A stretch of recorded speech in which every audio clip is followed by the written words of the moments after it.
So I started this new role in January, and it's to work with children who've been permanently excluded out of school. There was 2,100 permanent exclusions in the autumn term recently. That is shocking, Ross. That is shocking. A gang will come into an area and they will recruit vulnerable kids in the area to sell drugs. Wow. Yeah.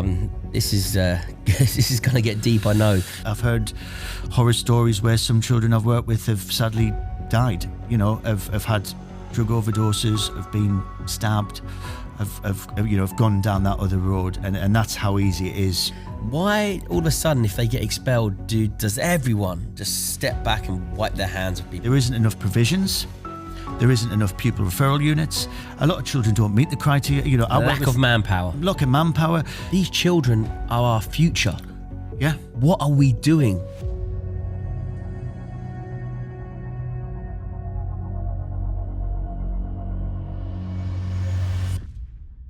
Ross, nice to meet you. And how are you?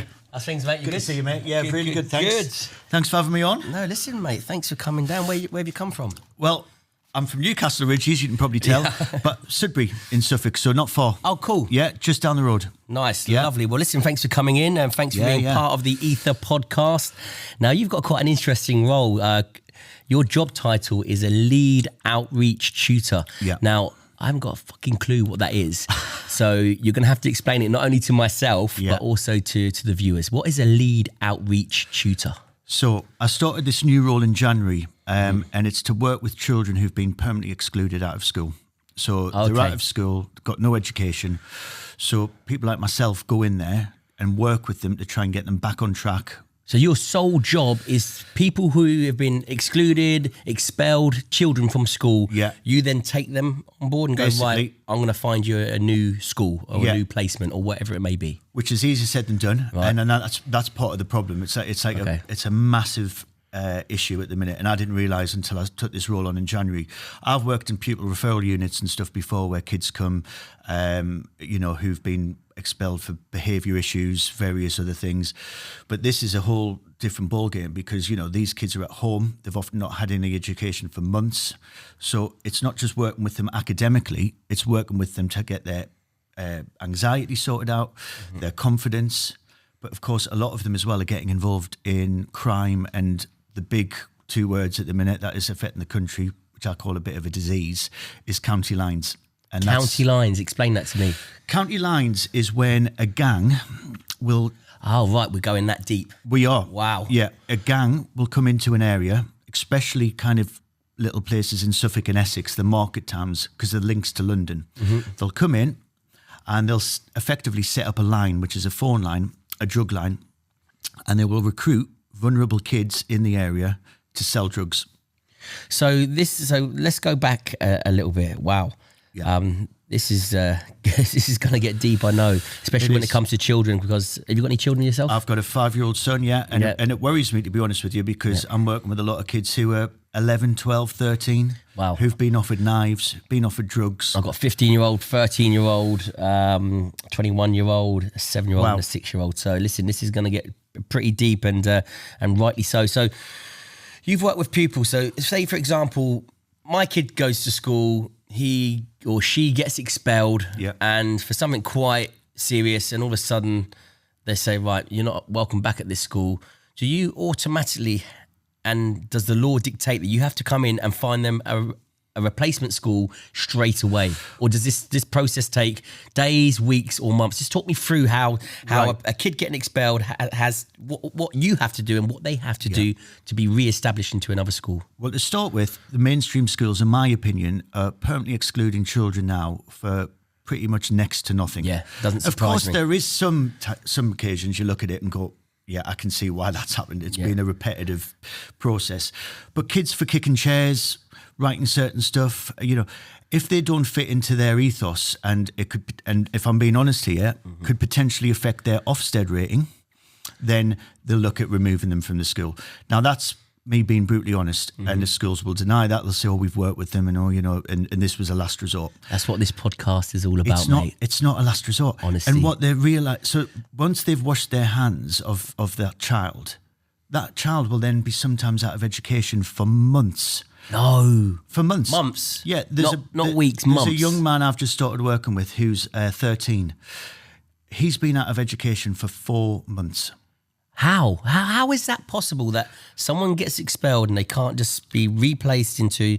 Is it because the other schools don't want them, or surely the duty of care from the government, from the council, from wherever it may be, to look at that child, have that child assessed quickly? That should be their priority, and then get them straight back into education. And that's exactly how it should be. But like a lot of these services now, they're so massively overwhelmed with, there's so many children out of school at the minute. There was 2,100 permanent exclusions in the autumn term recently. And that, over 2,000 kids being excluded. Kids. And a lot of them have got no other provision to go back to. And this is where the issue lies. That is shocking. Ross, that is shocking. Over 2,000 kids excluded, no schools. No schools. No schools.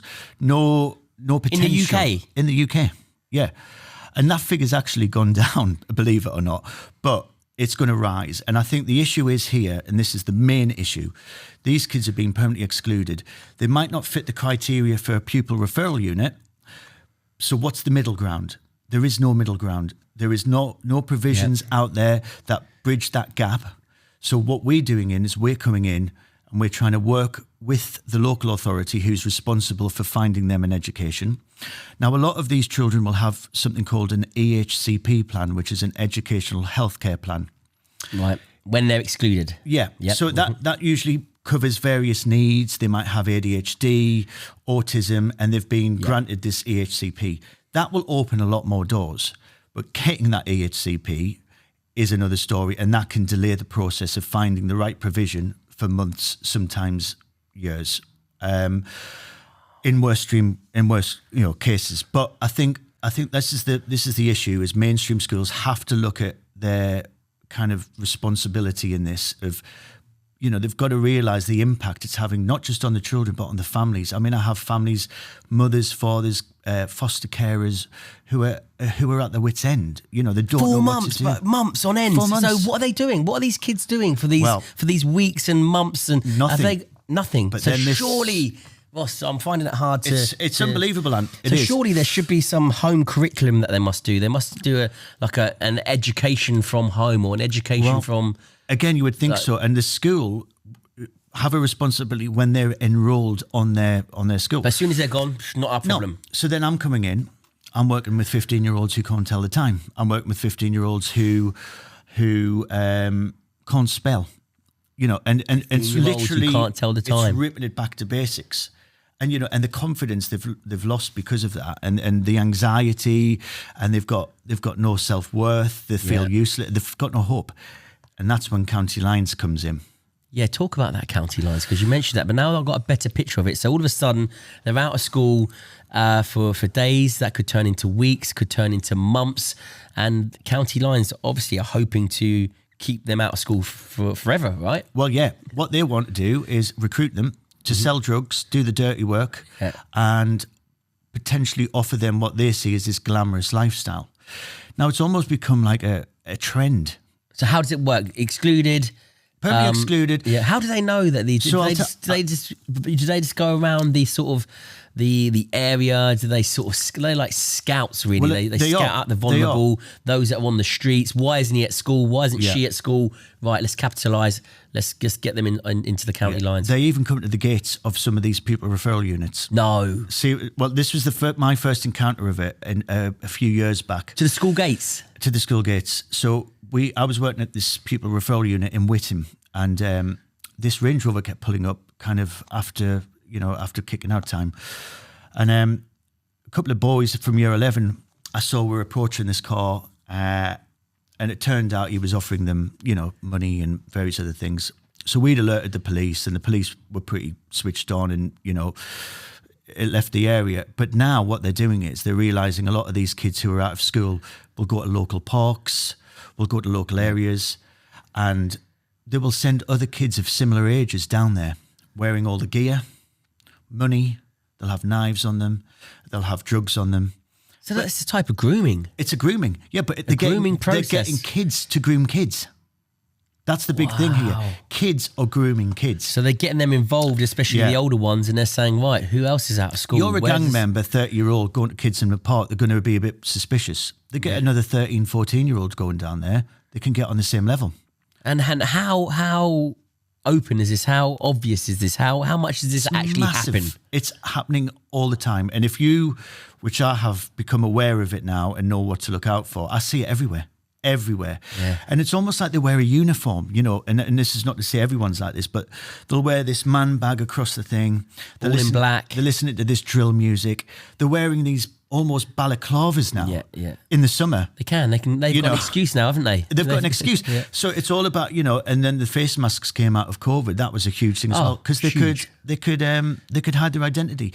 And it's become a part of a uniform. It's quite cool.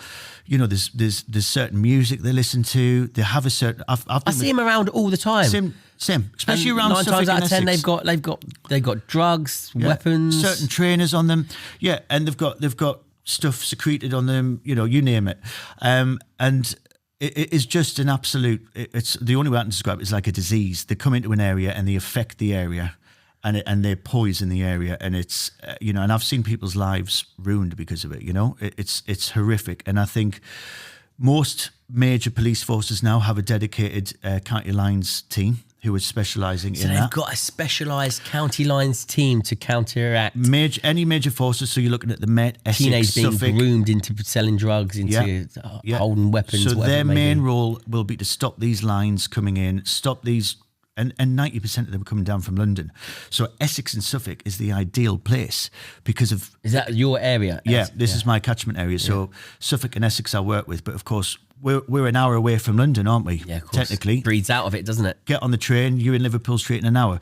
So, you know, you've got the M25, the links is just unbelievable. So the scale of it is huge, and it's going to be an ongoing problem for the foreseeable future. But it's your job not to, and again, I'm not throwing this at you because, you know, we're here to establish a common ground here.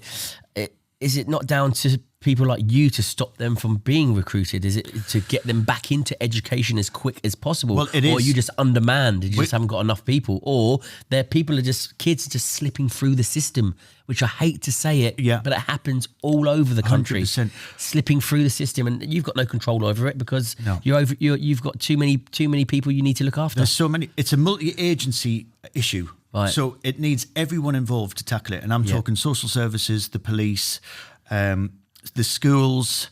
Everyone needs to be working together. Parents, families, carers, you name it. But my role specifically is not involved with the county line stuff. It will, you know, if I've got a suspicion, I will report it, and I have to go to the police. Hard for you, and it is involved in that. But my sole purpose is to get them back on track and back into education as soon as possible. Now, that's difficult because the maximum hours the government and local authority will grant per child is 3 hours a day. So often I'm working with a child and that's the maximum. Most children sometimes have only got an hour a day. So I'm going in for an hour a day, sometimes 3 max, to work with these kids. So there's only so much you can do in that time. But on a positive, every child I've worked with so far, I've got back into some sort of provision. And you can do it. And but they think I'm going to go in there and teach them maths and English. It's part of it is that, but most of it is it's dealing with their anger. It's dealing with their. If we don't tackle that, the issues, the issue is going to keep happening. And you know, and I've suffered from mental health in the past with anxiety and depression. So, you know, a lot of it is just passing on your own life skills. Life experience. 100%. Trying to steer them in the right direction. A lot of the families and carers are really supportive. They want the best. What about the parents? Well, because you've got to think to yourself, everything starts from home. Well, it does. You know, it's like, I can almost look at a child and see how that child has been raised or what environment that child is surrounded in, how that child is brought up. You can look at a child and within 5 minutes, just through manners, respect, you know, being able to hold a conversation, you can tell that kid's not being looked after. He's not being parented correctly. He's probably got a single parent at home, or he's probably not got any parents. Probably lives with his uncle, auntie, or she lives with, you know. And I've seen it from. Do you go that deep with the parents? Yeah, well, a lot of the time as well. It's such a funny role because you sometimes are playing a tutor, a mental health worker, jack of all social trades, right? worker. You know, and I see it from all spectrums. I've seen kids come from extremely wealthy, well-to-do families, and I've seen kids come who've just been spoilt and just think they can do whatever, and parents just throw stuff at them to try and have an easy life. And then you get other kids right from the bottom. There was one boy I worked with whose mum and dad had both died of drug overdoses. He went into foster care, and then his foster mother died 6 months later of cancer. So you're dealing with massive ends of the spectrum, and it's tough. So you can see, you can clearly see sometimes why the kids are acting the way they are, but there's other times you see the trauma and stuff behind it, and they've been out of education so long, they feel let down, they've got no hope. They've got no hope. And I see these parents and carers, and some of them are literally hanging on by a thread. They're trying to keep going, but they're struggling as well, and that's the problem. The impact it has on not just on the child, but on the family, the carers, the community. It can be huge, massive, huge, especially if they get involved with the wrong people, drugs, crime, alcohol, crime. Yeah. you name it. And then we're talking about them just getting involved with crime. A lot of them sort of end up getting involved in addiction, which absolutely. then leads to them, getting involved in crime. Yeah. So the impact, vicious circle, right? It's a huge vicious circle. So if we can work with them at this age now and steer them in the right direction.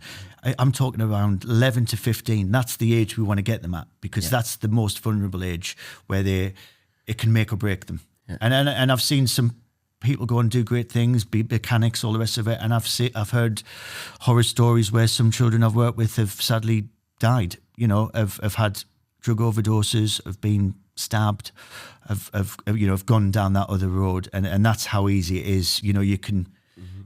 Are you hugely understaffed? Massively understaffed. We can't get enough staff. So I'm looking at you, Ross, and you're telling me all of this, and I'm thinking, what must your mental health be like? How do you sustain yourself and keep yourself in that right headspace after everything you have to deal with, especially being a father yourself, then having to go back and father your children? How do you cope as an individual? And I'll go back onto government and onto council, but how? Cause I'm looking at you and I'm thinking, good on you, but I'm thinking, wow, that's some toll on you as an individual. Well, as I said to you earlier on, I've struggled with mental health in the past, confidence, anxiety, depression, but it's something I've learned to deal with. And I think, I take each day as it comes. I try and be positive. I try and exercise. I try and do the things that I know are good for me. Yeah. But also, in a kind of selfish way, it puts things in perspective a little bit. It's very easy to go, oh God, look at everyone. You could look at social media and everyone seems to be living this perfect life. Yeah, your head in the sand. And you think, God, where the fuck have I gone wrong? But actually, it's being grateful and having gratitude actually for what you have. You can always want more. And a sense of reward, I suppose, when you see that child go. And I love what I do. I love it. And it's like, I guess it's like a police officer will say, the job 90% of the time is shit. They're getting spat on, assaulted, but you've got that 10% where you've seen someone turn their life around or you've helped somebody. And it's the same with the paramedics. Everyone in these... A proud moment. It's the same. And when I hear of kids going back into, they've got into work, or I've done a transition into school, and I've seen that kid when I started with him who might have been in tears, and then I'm leaving, he's got his uniform on, he's in school, he's got hope. That's what it's about. Mm-hmm. That's what we call the Gucci moment, where you kind of see that and think, that's what I'm doing. Do you know what I mean? That's what it's about. And if you can get that, perfect. Good on you, mate. Yeah. Also the council, right? So the child leaves the school, right? And if I pulled my child out of school, I'd have letters, fines, charges. Your child cannot leave school. It's not the done thing. Education is the forefront of any child's upbringing. Yeah. Why all of a sudden, if they get expelled, does everyone just step back and wipe their hands of people? Where are the letters to the parents going, no, or where are the council going, no, we need them straight back into school today, not a week, certainly not months. Within a couple of days, we need to replace them back into their schools. Yeah. So I don't care if the schools are overcrowded. We form a new classroom. We form whatever it may be. 100%. Why is that not happening? Well, that's the issue. Soon on your back, aren't they? If you take your kids out of school because you want to go on holiday before the rush. Yeah. There's a fine in the post the day, Yeah. But I think again they're just massively overwhelmed, and also a lot of the time, I'll be honest with you, they don't know what to do. So they've got a certain child who meet certain criterias, but not others. And this is where that educational healthcare plan comes in. If you get that, it's almost like a suit of armor that will open all these doors suddenly for you, and then you can access things. But getting that EHCP can take months, if not years as well. So the local authority often will not know where to send these children. So when this outreach service that I work for was set up, and it's a nationwide thing now, it's to bridge that gap to, if I'm being honest, until the local authority find a suitable placement for them to go. And often that can take months. There isn't enough provisions. There isn't enough pupil referral units. A lot of children don't meet the criteria. You know, lack of manpower. Lack of manpower. So I know Suffolk at the minute are having a huge investment building new schools. I'm working with this woman who's the director of inclusion at the council. She's brilliant, and called Roz, and she's fantastic at what she does. She's really absolutely wanting to make a difference. But the problem is, there's so much backlog that it's not going to happen overnight. So we, as a tutor and outreach service, are trying to bridge that gap until other options become available. But what about during lockdown? Did that must have, amplified the situation tenfold, because everyone, no matter what organisation they are playing catch up with, the education system, the NHS, the police, whatever it may be, everyone. How did that affect your role, and how does it affect the children? Huge. I mean, I had parents ringing me out of desperation, in tears, saying, I can't cope, I can't manage. Of course, we can't go and visit the children, because of lockdown, COVID. So for a long time, kind of in my spare time, I was checking in with some of these kids for an hour here and there when I could do it, just to check in with them. Yeah. But there was nothing. There was nothing. The schools had closed. There was no outreach service. So the mental health went through the roof. The parents' mental health went through the roof. And I'm still seeing the lasting effects of that now, where you see people who, their confidence was low, but now they're socially anxious. The thought of going into, I did some work recently with a boy who, he had this anxiety about going into a shop. So we did some work about, we create a shopping list, and we'd work out how much it was going to be, and we'd go to that shop, and I'd go with him and support him and buy stuff like that, that we take for granted. I think nothing of going to the local newsagents and just, getting what I need. For him, that was a traumatic experience, So the impact it had on these kids was, and I talk about the families a lot as well, because, they're at the wit's end. And touching what you said, Ant, about the local authority and about how quick they ought to do the fine, it's totally right. And I think, a lot of these families don't know what the option is when their child has been permanently excluded. They don't know what to do. Surely a child's education should be at the forefront of absolutely everything and anything. Priority number one, children in school, educating our, we're living in 2022 in the UK, one of the most developed countries in the world. Yeah. We like to think we are anyway. Yeah. And then you start peeling away the layers, and then you realise actually over 2,000 kids permanently excluded. God knows how many of them are on the streets right now. God knows how many of them are falling into that gang sort of culture, that crime culture. Yeah. You name it. It's like, you peel that away and you think to yourself, these children are our future. Yeah. What are we doing? Yeah. Why aren't we fucking making that the number one priority? And it's not a hard thing. Well, it obviously is a hard thing, but it's like, right, let's find this kid another. What's going on? Well, I'll tell you something I encountered recently, it's shocking, massively surprising to me and shocking. I was working with a boy who had autism, and he'd been out of school for such a long time. His parents are surgeons at Colchester Hospital, so they were having to take time off work to try and deal with this. So when I'm talking about a knock-on effect there, it was actually putting people's lives at risk, because we're talking about surgeons having to take time off work to deal with the issue. In the end, they had to do there's actually a parent group now where parents have got children in similar situations, have set up a group, and they give advice, and they can take legal action and get the council and local authority to do a tribunal in order for them to speed up the process. That's how desperate some of these parents are. So they're spending thousands of pounds of their own money. You're joking me. They're not. They are, if they can afford it. So, the people that can afford to do that are taking the council to tribunal Makes my blood boil. to try and get something moving because they're that desperate. They can't take time off work. Welcome to my Mind Over Muscle Festival, hosted by myself, Ant Middleton. You're in trouble. Now, once you go through these gates, there's no going back. Let's do this.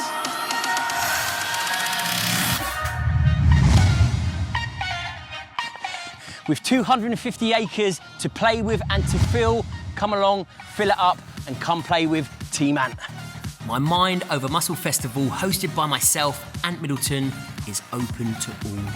Come along, face your fears, and unlock your true potential. This festival is open to all abilities. It will be action-packed, fear-defying, and a coming together of positive, like-minded people, encapsulated with the main ingredient, fun. You know, there's only so much we as a tutor can do. You know, the council, in my opinion, need to do more. They're trying to do more, but they need to do more. But my bugbear comes to the mainstream schools. There needs to be more in place for the mainstream schools to stop permanently excluding these children. There was a pioneering project recently set up in Essex called the Grow Project. So they would latch on to major mainstream schools. They would almost set up these sheds attached to the school. Yep. So they would work with any children who are becoming disruptive, potentially have prevention before the cure, sort exactly. of thing. Right. Potential to be permanently excluded. They would work with specialist teams to tackle the issues, look to reintegrate them back, and that would bridge that gap. I like that. Now, I think it was brilliant, fantastic. Right. That's what we should be rolling out more. Get these specialists to attach to the mainstream school. Doesn't take much. No. Work with the issues, reintegrate them back in. Yeah. Or what do? Kick them out of school, leave them months on end, risk of mental health, risk of crime. You know, there has to be more stuff in place. You know, I've seen stuff like that. It gives me hope, but there isn't enough. And you say you've seen children being excluded from schools and falling into what's, and again, I don't want you to obviously know names or anything, but what's the most sort of common occurrence that you come across that really, really sort of hits you, you know, hits your heart and you go, it makes you really, really, really down. It's one of those where you go, wow, this shouldn't happen. It's happening far too often. You know, we need to do something about it. Yeah. Every young person I've worked with have got something about them, but there's a similarity with all of them, and you can see that they just feel completely let down. They feel let down and they've got no hope. And this is where County Lines comes along, takes advantage of that. Of course. The vulnerabilities. They go, listen, you can be part of something, part of a belonging. We're going to give you this. We're going to give you that. And you talk about the older children recruiting the younger children. How young are they being recruited at? The youngest I've known who's been approached with drugs and knives is 11. Wow. But I've heard it is a lot younger. You know. And this is from another guy, another teenager that's been excluded. Yeah. And going, right, look at this. Look, flash the cash. This is what I've got.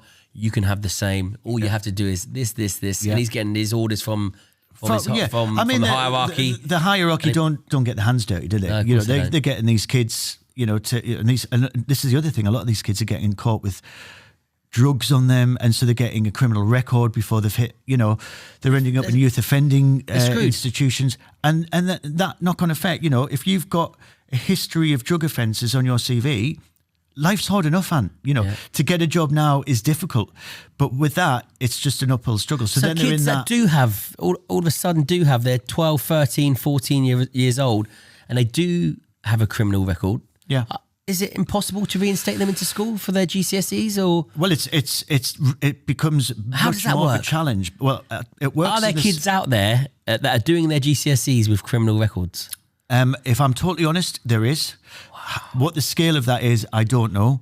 But there is children who have got, you know, when I worked in the pupil referral unit, we'd have the police sometimes there on a daily basis coming in for assault on staff, criminal damage, you know, and a lot of the time we could manage situations, but a lot of the time it got to the point, you know, we had a young man got on the roof and caused 80 grand worth of damage by throwing tiles onto staff cars. We had to get a police negotiator out. They locked the street to get this kid. No, you know, I've seen it from all sides of things. And, you know, so then that kid... What's the most tragic thing you've seen? Oh, I think, you know, just when you see these kids in just a desperate situation. So I think there's one that boy I was talking about who got on the roof, actually, it was really sad because he'd come from abuse and various other things. So the only way he knew was fight or flight. And so if anything he didn't feel comfortable with, or in any adult he felt kind of wary of, he would just lash out. He would self-harm.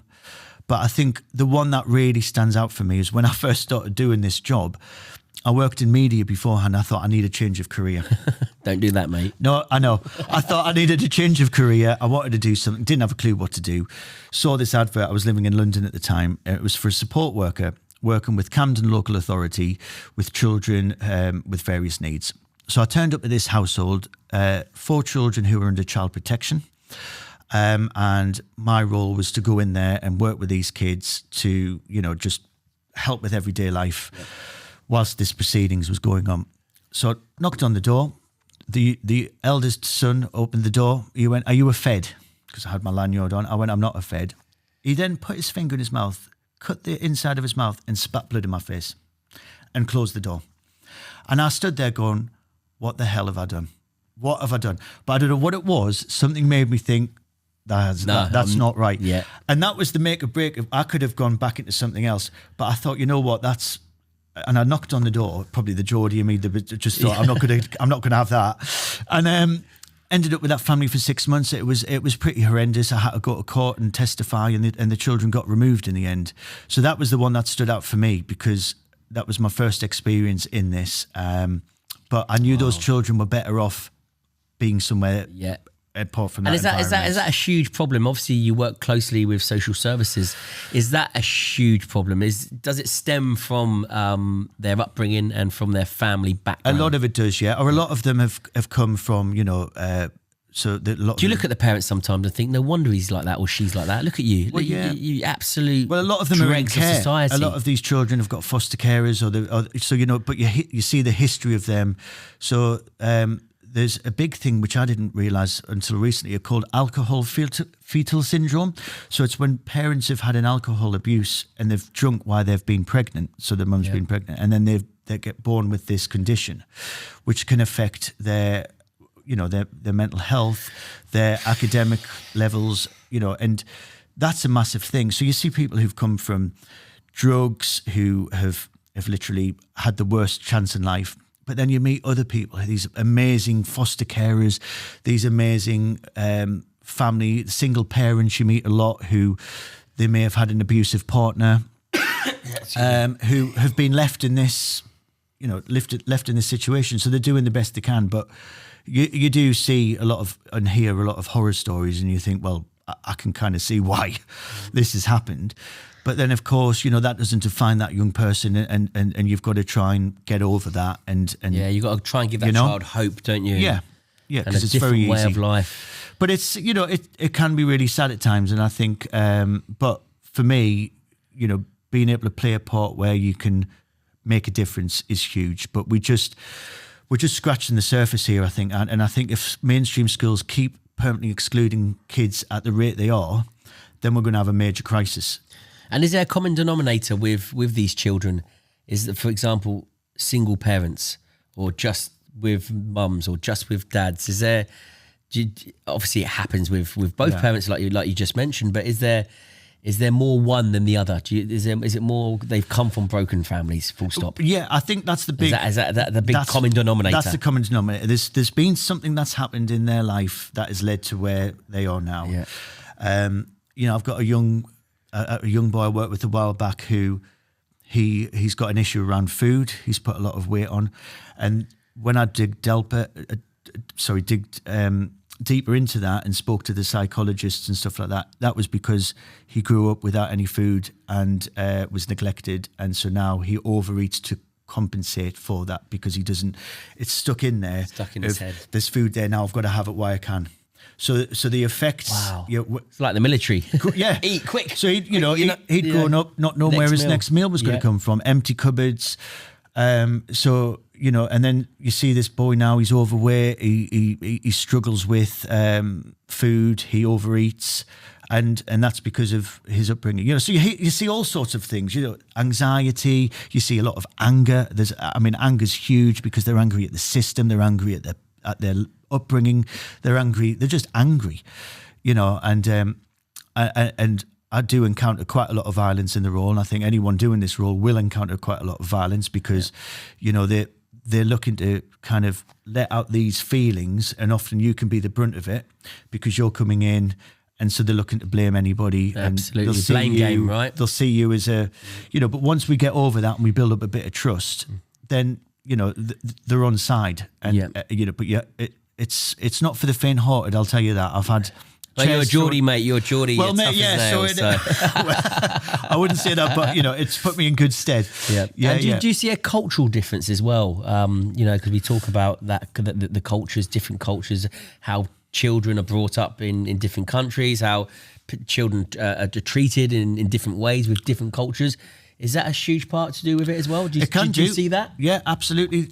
I work with a range of families. I think, talking about our first family I worked with, that was a big cultural thing because they were from Bangladesh. Yep. And so they had, you know, the women weren't allowed to talk to men, and there was a lot of abuse going on behind the scenes, which led to the children being removed. So I've walked into, you know, you're walking into someone's personal, you know, we're not in school here, I'm walking into people's homes and I'm spending time in their homes. And, you know, so some people can be very wary of me. Some people can be very supportive of me. You see some things that you don't want to see. You know, I've had to turn a blind eye to something. Never. No, never. Because I think when there's a child involved, if you turned a blind eye once, then that could have a knock-on effect. So I've always been transparent with the families I work with. I'll always say, look, I'm here to do a job. Yeah. I'm here to help. But of course, if there's anything I see or don't like, I will report it. Nip it in the bud. And I'm honest from the get-go. But you know what? 9 times out of 10 people are grateful you're there. You know, they've been out of education for a long time. The parents or carers are in despair, and they're grateful you're there. You know, and you know, they treat you like you're. You know, I keep in touch with a lot of families I've worked with. A young boy who I worked in the Peru with, who's looked after by his gran and grandma.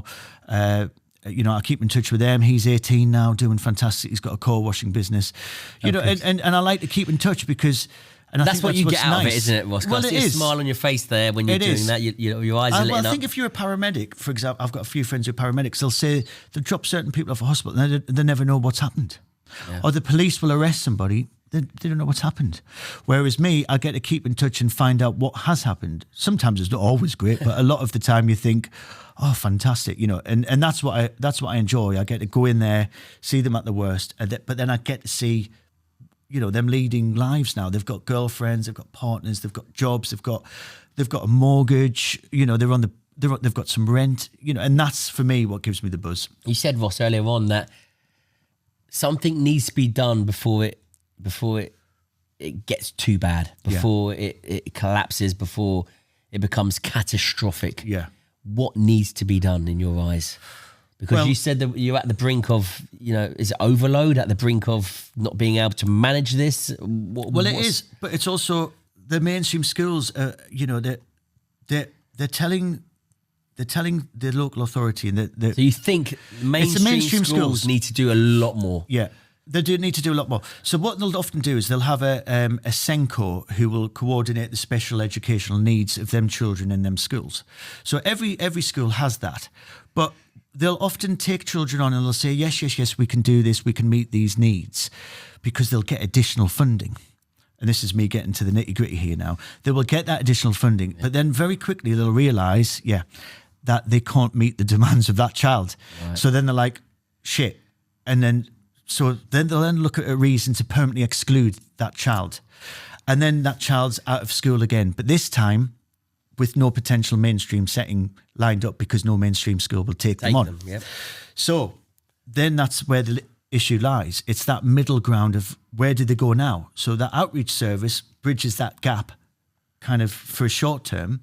But if the school keeps permanently excluding these kids at the rate they are, we haven't got enough staff at the minute. I think I spoke to the agency EM Skills, who I work for, recently, and we've got 30 kids in Suffolk alone who are out of school at the minute, and we haven't got any tutors to work with them.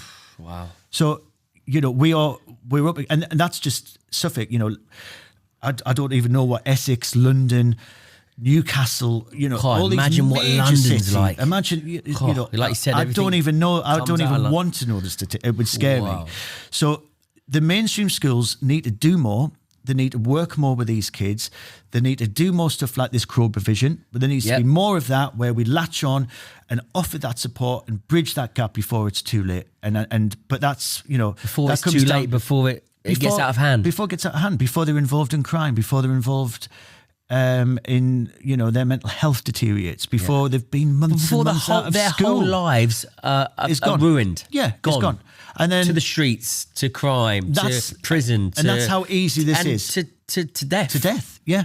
And that's, we are talking about life and death here. These kids need an education, they need hope, and they need a future. If that's took away from them, they very quickly can go down that other path.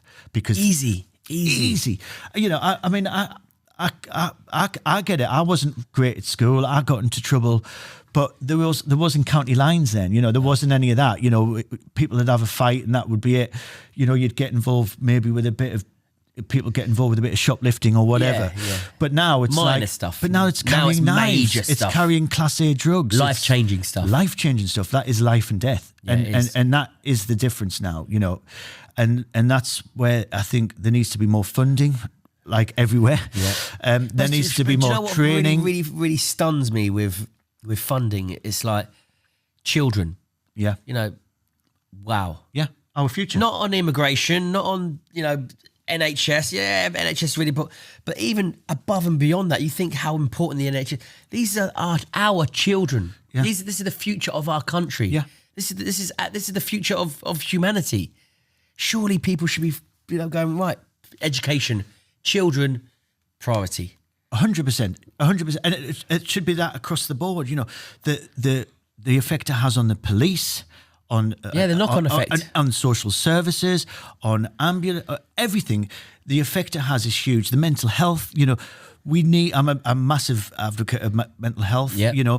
I think if we had more mental health units, that would take up. I've got a lot of friends in the police. Saying to me 70-80% of their jobs are mental health related. Same as paramedics, suicides, going to suicide calls. The fire brigade are going to people jumping off into rivers. If we can tackle the mental health, the knock-on effect to the other services would be huge. Yeah. And it's the same with what I do. If we can work with these kids and their mental health issues, because a lot of the reasons they're behaving like this at school is because there's an underlying problem. It's a prime example of mental health. It is. Prime example of young but children it's not took seriously who are enough. on the cusp, because people don't know what mental health is. They go, have you suffered some trauma? It's like, it could be the most tiniest thing, what you've seen from home. Yeah. How your mum's being treated. How growing up without a father, growing up in an abusive family, growing up in different cultures where this is why I mentioned the culture thing, because at home, it's a completely different culture to when they go to school. Because all of a sudden they're being treated with dignity, they're being treated with respect and vice versa. I'm not saying and they go back home where their culture is the shoes out. Absolutely. You do whack, and it's like, right, these kids are confused. Mental health is at the forefront of everything. Everything. Here. But you know what? I think there's a lot of awareness around it, but there's still nowhere near enough being done about it. And I think that's the issue. So we have to deal with the issue in hand to the best we can. Yeah. But it does always feel like it's just a constant uphill struggle. But you know what? That doesn't mean you have to just wash your hands and say, that's it. You can't. Not with children. There needs to be more done. And this is what annoys me so much, because it's like if the government actually put their priorities into mental health, it would save them money in the education sector and the public services sector. Knock-on effect. The knock-on effect, and as any common sense would say, that's where we need to tackle. Unfortunately, common sense doesn't prevail in our government. Have you seen the state of our government at the moment? Well, that's another issue, isn't it? Listen, I need to get in there very soon. Mate, you do. From a parent's point of view, what can parents look out for, first of all, and what can parents do to minimise any of this sort of happening, especially with, is it the front line? I think with county lines, the thing to look out for is if your child is suddenly becoming a lot more kind of reserved, might not be kind of telling you what they're doing. A lot more sneaky. A lot more, They may start having nicer things. They might start having cash and stuff that you think, well, actually, I didn't get that. But also, I think a lot of kids, will speak up. I think a lot of these kids will to communicate with they your get kids. scared, but it's given them that opportunity to do that. So a lot of kids I've worked with have actually been scared by certain experiences where they've seen knives, seen drugs, whatever, and they've petrified and they've gone back and gone, and then they stop going to that area. But of course, there is other kids who will start getting involved in it and shy away and before you know it, will probably come spending less time at home. Excuses to get away. Constantly on their phone. 100%. Locking themselves in their bedroom. And I'd say, do you really know where they're going as well? You need to really know where they're going. If they're going to the park, which park they're going to. Do you know who they're going there with? Do you know? And the scary thing is, Ant, almost every child I've worked with who's out of school and is over 13 have at some point been offered drugs or seen a knife. There's a boy I'm working with at the minute who said he went to a local park and he's seen similar boys of his age, 12, 13, carrying knives. And when I've said, what kind of knives? He said he's seen a machete. He's seen a... So we're not talking about a kitchen knife. We see them in streets now. Look at London. London is riddled with them. That's what I said about the children in London. You go to the outskirts of London, some of those, just driving through them, you're like... But if you look at on the high statistics alert, let alone of knife crime, going in there, most of them are between 13 and 17. It's shocking. You don't see many ridiculous. 40-year-olds for stabbing offences. No, of course you don't. It's the young kids who are doing it now. And it's the same in America with the gun crime. It's a lot of these young kids going into schools, shooting other kids, who are getting access to guns. And it's the same here, these kids getting access to knives. They're often told to do something in order to, to be... accepted as part of this. Yeah. And go and rob that person, go and take that you're watch. You're seeing completely innocent people. Smash that shop up. Yeah, and you just have to watch these shows on TV, 24 hours in police custody or whatever. And you're seeing kids getting put down for years for murder offences at the extreme. But yeah, it is a worry, and I think more needs to be done. But I think I was shocked when I found out that every major police force now has a county lines dedicated team. Wow. So that shows you the scale of the problem. That's the red flag straight there. That's the red flag. Like, listen, we, especially as parents, it petrifies me because I'm a parent and I understand it, and I do not overly, check. I give my children their space, but they're 13, 6, 7. 15. I've got 15 and 13. You better recognise that I'm looking at their phones every now and then, once a week. Pass me your phone. I'm not having a 13-year-old that I'm paying for the phone bill telling me that I can't look at their phone. I'm like, if you've got nothing to hide, show me your phone. It's not a case of I want to get into your private space. It's a case of I can identify things that you can't. Yeah, I've got the life experiences which we mentioned, which will put up these red flags where I'll go, hold on a minute, something's not right here. Yeah. I'm not here to invade your space. I think parents need to really step up to being more involved in their children's lives, because I know parents that don't even know the codes to their phones, their kids' phones. Some of them don't even know they've got phones. No, they don't. And it's shocking, right? It's like, I'm like, of course I'll go, Gabriel, can I have your phone? Straight away. Yeah. Okay. I'm like, thank you, son. And Charlotte, same, exactly the same. And I think as parents, we have a huge responsibility when it comes to education 100%. For our children. I think it's anything. Education starts at home. Yeah. Children learn from what they see, not what they hear, right? And they're so much more savvy now to technology. My 5-year-old son's asked for an iPhone for Christmas. I said, like hell. I've got my son out there. He's got an iPad now, but I just, the thought of it just horrifies me. But, a lot of parents have got trackers on phones now. Yeah. And again, the kids are like, got a Life tracker on the phone. Yeah. But actually, they need to have them. Yeah, great. On there. They're great apps. They're fantastic apps. Yeah. But a lot of kids, will fight against that because they think, you're checking up on me.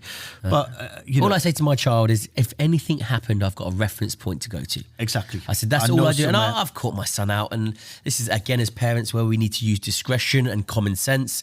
And I'm like, he's miles away from the house on his bike. He shouldn't have even gone down that road. And I'm comes back in. And I'm like, you went, I did, Dad. Are you checking up? No, I'm not checking up on you, but.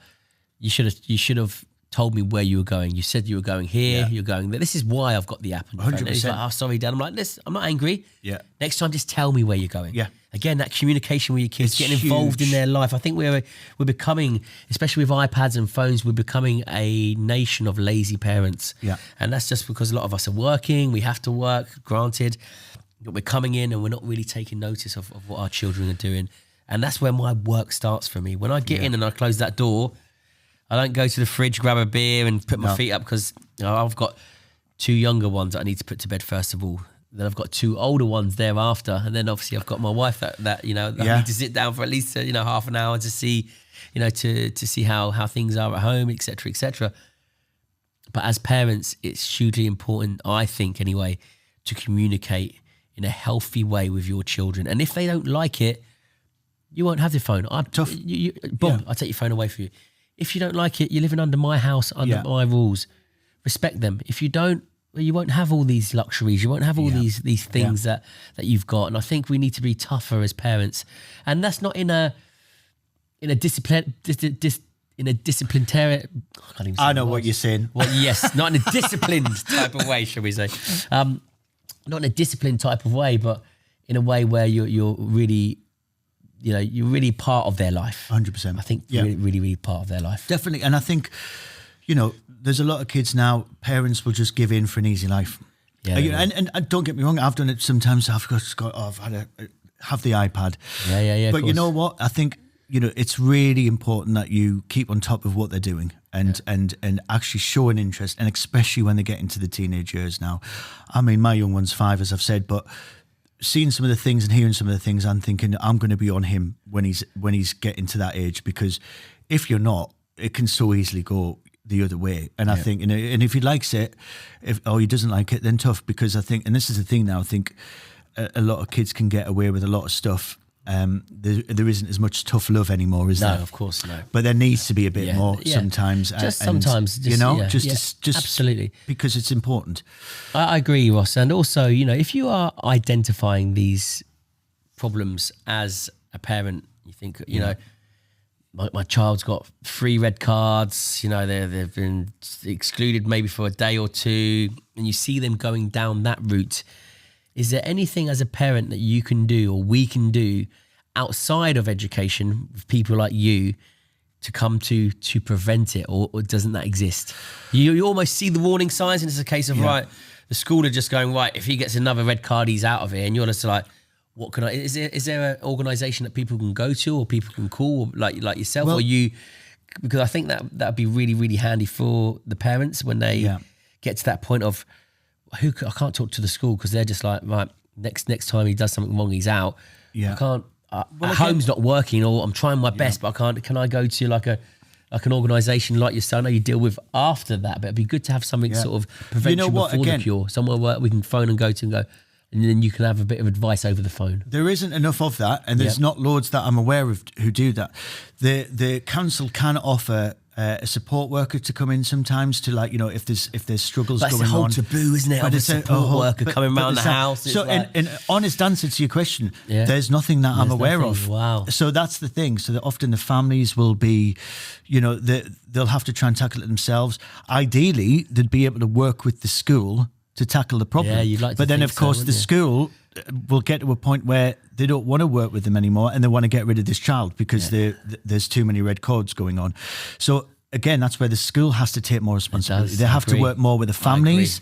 They have to look at other options. There needs to be more education around the behaviour. There needs to be more stuff around more awareness. More awareness. Yeah, but that the mainstream school has to be responsible for that, because if they're not, and they just get rid of them every time. That's the heart of the problem. It's 100. They need to bridge that gap. They need to, police are going into the schools, not enough. They need to get more police in. They need to get. When I worked in the Peru, we had ex-cons coming in. We had one come in for murder, and used to talk to them group of kids, and that was powerful. Yeah, powerful. That was powerful. They'd get to see an inside of a prison van, and they'd get things like that, where something that could happen To you, very never easily. say never. Yeah, we'd seen people who come in with scars who'd had, and things like that are powerful. And, it's like, London has a lot of people going in talking about knife crime and stuff, but we need it more, we need more people going in about behaviour, generic stuff. consequences. Yeah, absolutely. How your actions can have, I deal with a lot of people, young people who, they kind of have no remorse for their actions. So, they can say some really hurtful things to their family and really hurtful things, but they don't understand the impact that can have on people. So it's working with them on stuff like that, like what you say can have massive consequences on people's lives, and it's just learning what I call life skills, how to treat people you want to be treated. But a lot of them aren't getting that. Starts at home, doesn't it? They're not getting it. Starts at home, and it needs to be more in school. Do you know what? 100%, I agree with you there. That those life skills are absolutely crucial. Yeah. That they have a lap over from home into the schools, and I think as parents we have a big responsibility. But the state schools, they need to change something before it's too late, right? Definitely, and especially with those kids who don't have them families. Yeah. The schools need to be looking more on that as well. They know they're coming from a broken home or foster care or whatever. They need to be working more with them kids too. Put a name on, not just a number. Don't, let's look at some issues that they are inevitably going to encounter because of their past, and work with them on that. Get some counselling for them, get extra support in. But of course, again, comes to funding, comes to staffing to do that. And well, do you know what? You say that, but there's some very interesting things that are happening in the British education system, and that's learning about pronouns, learning about about genders. Come on, surely we could be filling that time with a little bit of counselling, about the next steps going into school, warning signs on all these. Potentially falling into crime, potentially falling into gangs, potentially falling into whatever it may be, that sort of negative spiral there after the schools, rather than teaching our kids about something, a fad that's going around that's going to die out very soon and has no real significance to the education system. My son came home the other day and he's like, I had a weird lesson the other day. And he said about, I've been learning about pronouns, been learning about this and neo-pronouns, and I was just like, why are they wasting a period when we could be discussing real life issues? Yeah. Things that could help your career, things that could prolong your career, things that could stop you from going down a negative road in life instead of all this nonsense. It should be part of the curriculum, like sex education. I agree. Like food 100%, technology, 100%. like physical education. Yeah. This should be part of the curriculum. Life skills of how... respect, budgeting, at home, budgeting, money, exactly, finances, respect, how to treat others. Absolutely, all of that needs to be part of the curriculum, and that's what we need to move towards. And I think we can, but there needs to be more awareness. The schools need to take it more seriously, and we need to just we really need to try and grab the bull by the horns and push. And something I'm trying to roll out at the minute is a lot of these young kids, they don't know how to form positive friendships and relationships. So I'm trying to roll out at the minute, like where we work with other tutors and we identify other pupils who have been outreached of similar needs and looking at doing activities with them. So getting bonding days, getting them out doing different things, because a lot of them are going into school and they don't know how to make friends. They don't know how to talk to people. Don't know how to look people in the eye. I'll go in there and a lot of them will punch me because that's the only way they know how to interact. And I'm like, if you do that in school, you'll get permanently excluded again. So, it's how to build positive friendships. They'll go in there and call each other a C and all, and actually, because they think that's banter because they've seen it on YouTube or TikTok. Actually, it's if we can get them, setting you up for failure. It is. So they need to be able to bridge that gap of building positive friendships and relationships with not just other kids but family, society, everything. No, I think that, you raise a great point, and it's a great point to finish up on, Ross. Is having those life skills integrated into the education system as part of the curriculum. It's like, this is a must. Rather than wasting a period on this and that, we're going to talk about life skills. We're going to talk about everything that goes on, even if you want to talk about what goes on at home, how your life is, how you see your future, how, those basic life skills that should be drilled into you. Even they get drilled into us when we're at work. Yeah, drilled into you till until you establish yourself in a great career and then you can provide that information moving forward. Absolutely. And yeah, definitely. And I think that's a great message to end on. And I think, if we can help bridge that gap in any way, then that's what we've got to do. Listen, Ross, you've been an absolute pleasure. It's been a great eye-opener, mate. And listen, I take my hat off to you for what you do. Appreciate it. Listen, Thank you. You're a positive guy. I can feel that positive energy. Keep doing what you're doing. It's making a huge difference. Thank you. And it's a pleasure to be sat here with you. And you. Thanks, Cheers, Ant. mate. Cheers, fella. Thanks, mate.